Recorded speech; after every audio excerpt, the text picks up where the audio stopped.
Our own Eric Crawford welcoming the return of a full Kentucky Derby week. We are just days away from Derby 148. From the racetrack to the red carpet, WDRB has you covered on everything leading up the Run for the Roses.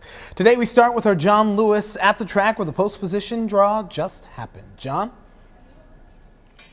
Yeah, it was starting to feel like normal again, as Eric really captured in that open there. It starts to feel like normal. It's going to be full here at the Kentucky Derby and at the Oaks, and it was also full here in the Aristides Lounge for the Pill Pull today.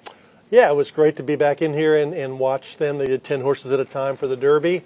And then we had a little bit of a shocker, John, who Mike Battaglia named the favorite. All right, we had an upset before the Derby even happened. Let's go ahead and take a look at the odds for Kentucky Derby 148 and the post positions. Mo Donegal, the Todd Pletcher trained horse, gets the rail at 1. Todd Pletcher also with the favorite in the Kentucky Oaks and Nest. Coming out of the 2-hole is Happy Jack at 30-1. Of course, Mo Donegal is at 10-1. Happy Jack at number 2.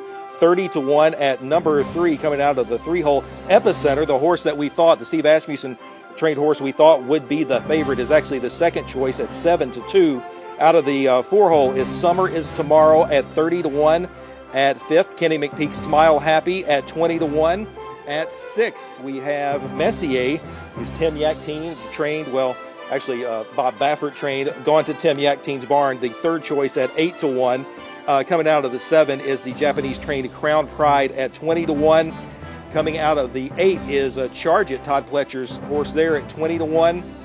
At 9, Tis the Bomb, Kenny McPeak's other entry at 30-1, who has not raced very well on dirt, but he says a lot of people are counting his horse out, but he thinks he really does have a chance there.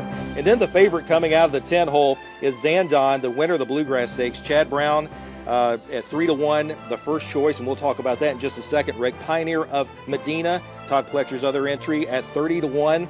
At number 12 is Taba, the other Bob Baffert, now Tim Yakteen horse, at 12-1. Coming out of the 13-hole is Simplification at 20.